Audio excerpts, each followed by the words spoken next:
নমস্কার, আমি সিঞ্জিনী। এই সময়ের বাছাই করা খবর নিয়ে আপনারা দেখছেন হেডলাইন্স কলকাতা।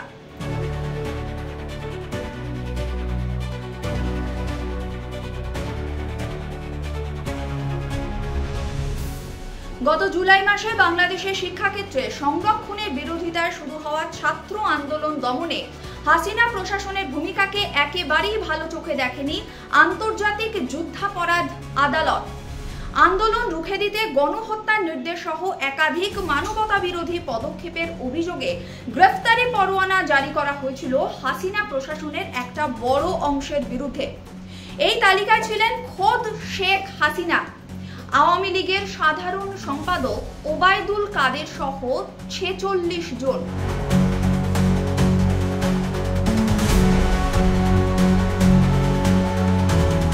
আগস্টের 5 তারিখ ক্ষমতাচ্যুত হয়ে ভারতে চলে আসেন হাসিনা। গত 17 নভেম্বর তার বিরুদ্ধে গ্রেফতারি পরোয়ানা জারি হয়।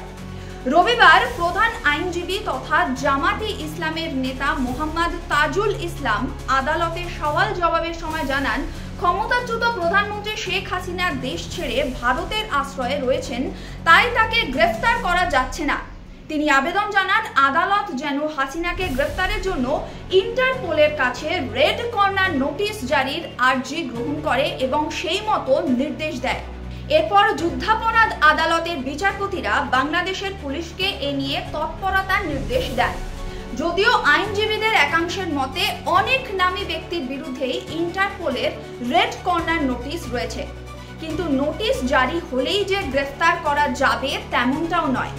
এক্ষেত্রে ভারত সরকার শেখ হাসিনাকে গ্রেফতার করে বাংলাদেশের অন্তর্বর্তী সরকারের হাতে তুলে যদি না দেয়, সেক্ষেত্রে কখনোই বাংলাদেশ এই গ্রেফতারি করতে পারে না।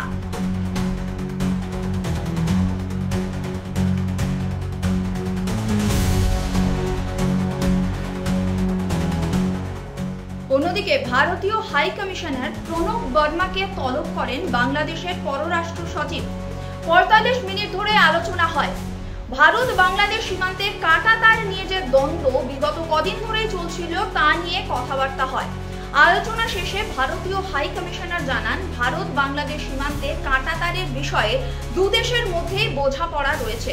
সীমান্তে অপরাধ দমনের ক্ষেত্রেও সীমান্ত রক্ষা বাহিনী অর্থাৎ বিএসএফ এবং বর্ডার গার্ড বাংলাদেশ অর্থাৎ বিজিবি পারস্পরিক সহযোগিতার মাধ্যমে কাজ করবে বলেও জানান তিনি। প্রসঙ্গত উল্লেখ্য, উত্তরবঙ্গ ফ্রন্টিয়ারের অধীনে বাংলাদেশ সীমান্তবর্তী এলাকার 538 কিলোমিটার জুড়ে কোনো কাঁটাতার নেই। কোচবিহারে প্রায় 50 কিলোমিটার সীমান্ত কাঁটাতারহীন জায়গা। সম্প্রতি ভারত এবং বাংলাদেশের সীমান্তবর্তী কিছু অঞ্চলে বিএসএফ কাঁটাতার বসানোর কাজ শুরু করে।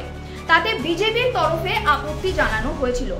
মালদহের কালিয়াচকে এবং তারপরে দক্ষিণ দিনাজপুরের বালুরঘাটে কাঁটাতার বসানোর সময় বিজেপির বাধা দেওয়ার অভিযোগ উঠেছিল।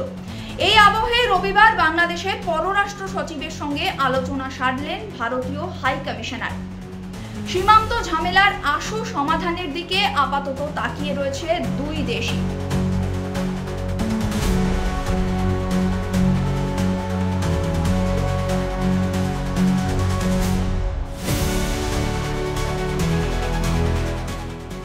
আপনারা এতক্ষণ দেখছিলেন এই সময়ের বাছাই করা খবর নিয়ে হেডলাইন্স কলকাতা।